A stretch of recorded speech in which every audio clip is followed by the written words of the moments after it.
ओ गल्लां बहुतियां दा कोई मान नहीं, बिल्कुल ओ ना कोई मान इस रिज़्क कमाई दा ए। कोई रोज़े नमाज़ां दा मान नहीं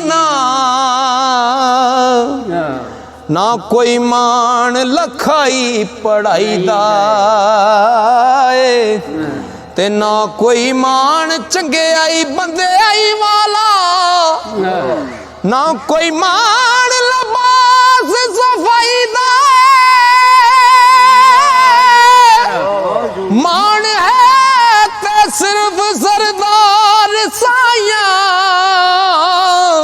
ओ तेरी नजर ते कर्म फरमाई दा